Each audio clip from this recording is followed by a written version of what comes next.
Hey, welcome back to Postal Barbecue. I'm Jabin Postal, and today at the grill, I'm going to be smoking up a delicious tri-tip, and then I'm going to cut it down to make the most amazing tri-tip steak sandwiches that you're going to love for sure. Now, other than that, let's get into the cook. As I said, welcome back to Postal Barbecue. I appreciate you being here. Today at the grill, I'm gonna be cooking up this delicious 3.5-pound tri-tip roast, which is gonna be absolutely delicious. I'm gonna be cooking it today on the Camp Chef pellet grill, and then at the very end, I'm gonna be making a delicious tri-tip steak sandwich that's gonna be phenomenal. You're gonna love it for sure. And so when it comes to tri-tip, this is how I often see them come in the store for me. You can see that there's a lot of fat and silver skin all over here. And for me, when I'm cooking tri-tip, I like to remove as much of this as possible. I do know a number of people who prefer just to leave it on for simplicity, but I find that you get a great result when you remove all of that fat and silver skin from your tri-tip roast. And so what I'm gonna do today to prepare this tri-tip roast is I'm gonna remove all this fat and silver skin. And what I have is just a sharp knife, and I'm just gonna get that knife underneath and remove as much of that as possible.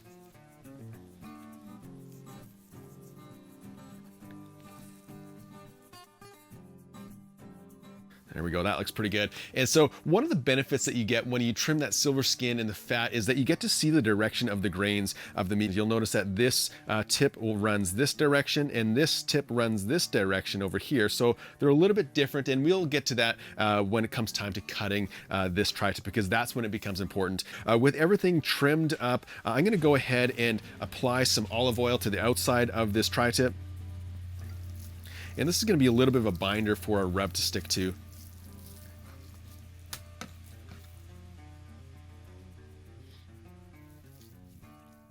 And today I'm gonna be seasoning this tri-tip with my Mad Cow beef rub. This stuff goes incredibly well on all things beef, especially tri-tip, burgers, steaks, you name it. It goes incredible on those things. And so I'm going to apply a thick, generous coating onto the outside of both sides of this.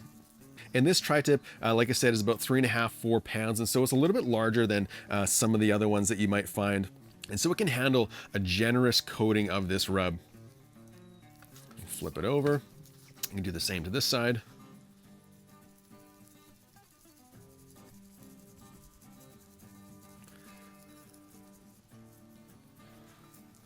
Get our end.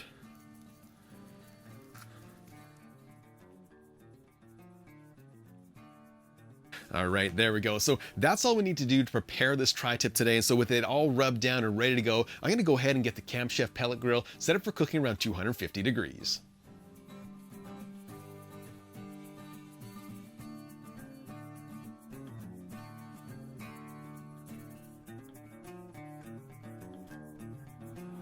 All right, so my Camp Chef pellet grill is sitting at 250 degrees, and I did put the smoke setting to number 10, which is its max. If you don't want it as smoky as that, then just pare that down accordingly to your taste. And so with everything prepared, the last thing that I'm going to do is I'm going to take my digital thermometer and I'm going to place this into the thickest part of this tri-tip. And so it's going to go in about right here.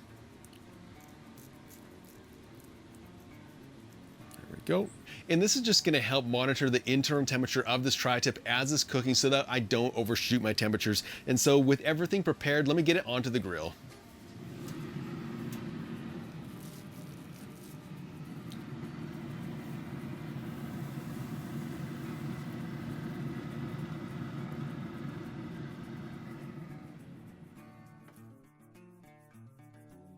So I'm gonna let this tri-tip smoke away until it reaches the internal temperature of around 115 degrees. And at that point, we're gonna move on to a final sear. So I'm just gonna let this smoke away until we get closer to that 115 internal degree mark. All right, so while my tri-tip is smoking away in the pellet grill, I'm gonna go ahead and make a nice sauce that's gonna go well with this tri-tip steak sandwich. And so to get started with, I'm gonna grab some mayonnaise. Just about 1/4 cup of mayonnaise there. And then to that, I'm going to grab about a tablespoon of horseradish. Next, I have a couple splashes of Worcestershire sauce. Pour that in. To that, I'm going to add in 1 finely minced clove of garlic. Next, I'm going to grab a little bit of hot sauce, and go ahead and use your favorite hot sauce for this. And this is going to add a little bit of kick to this sauce. There we go. And then lastly, I have a few chives from my garden. And so add in as much or as little as you want of those as well. And so I'm just going to mix this together thoroughly.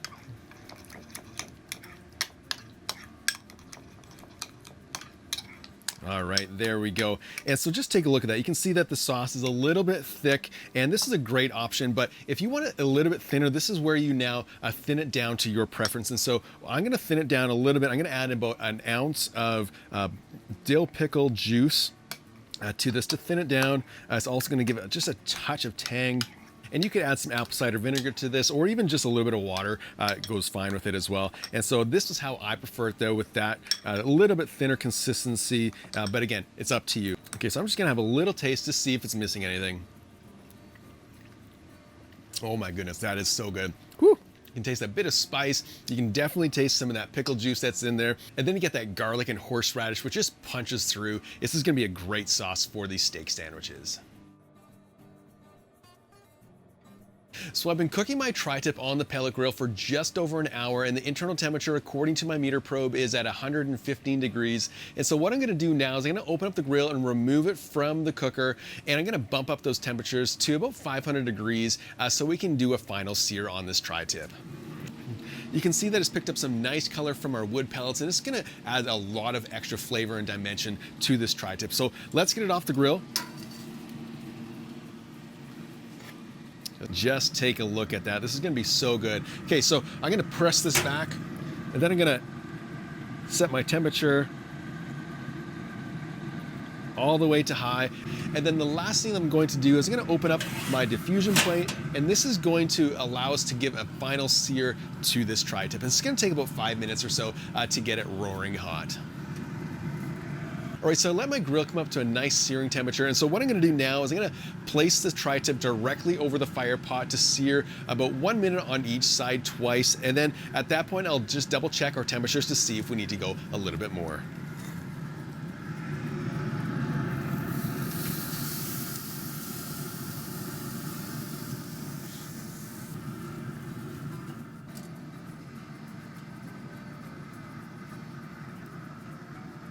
Gonna flip it again.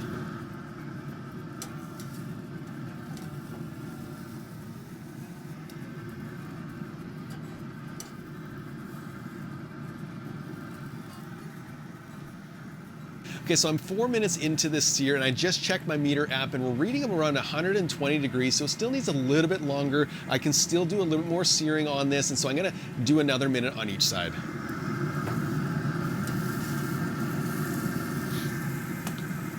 All right, so it's been about 6 minutes or so of searing total time. So I'm gonna remove this from the grill. Guys, just look at how nice this is. You can see it's got some nice color from that sear, and this is gonna be so good. And so I'm gonna let this rest for about 10 minutes or so. Then I'm gonna come back, I'll show you how to slice it properly, as well as make this delicious tri-tip steak sandwich.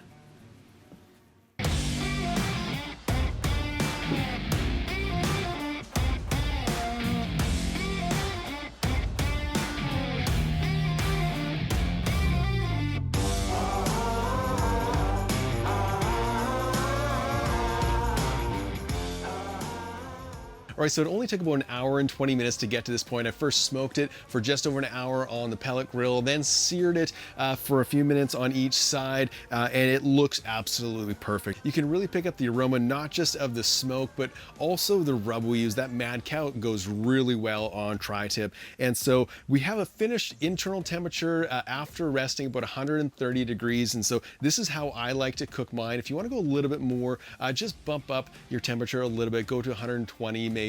But 115 for me, followed by that sear, gives us that 130 degree mark, which is absolutely perfect for me. And so I'm gonna pull out my meter, And let's go ahead and give it a slice and see how it is. And you can see that on this point here, the grain runs this direction. So I want to be cutting against that grain all the way through. And then again, on this side, the grain does run this direction. So I'm going to cut it more this direction here. And so one of the easiest ways to do it is kind of find your middle, and you'll notice that there's a little bit of a point as well as a point on the back. And so what I like to do is just slice it down that center line there. And just take a look at that. Oh, wow. Guys, I just nailed this cook. It's a perfect medium rare. It's incredibly juicy. Oh my goodness, this is gonna be so good. And so what I'm gonna do is I'm gonna start with this side here, and I'm gonna slice down, again, against the grain. So it's gonna be more like this. And I'm gonna go about pencil width thick.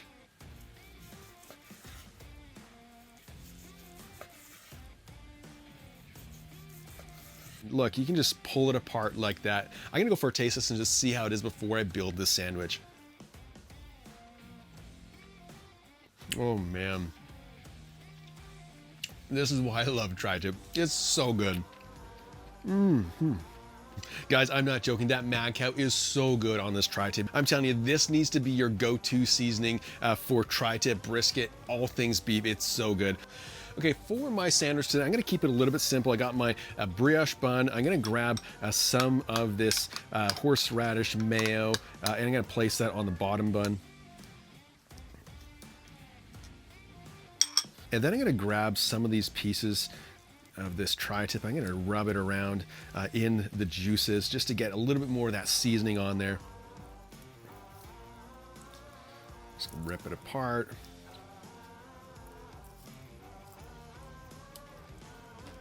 And then I'm gonna grab some onions. I'm gonna place that on as well. And this is gonna add a little bit of a crunch to this, as well as add a little bit of that spice. And then I'm gonna take a bunch of pickles and I'm gonna load that up on top of this as well. And then lastly, I'm gonna top it with that mayo. There we go, put our top bun on. Guys, just look at that sandwich. It looks incredible. So there's only one thing left to do. Give it a taste and see how it is.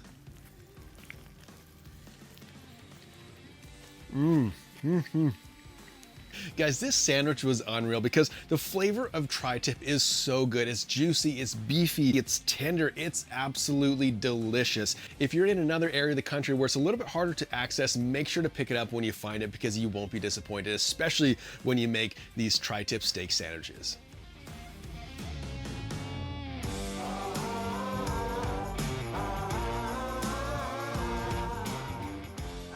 So that's how you make those amazing tri-tip steak sandwiches for your next feast. You're gonna love them for sure. Until next time, keep that fire lit and get cooking.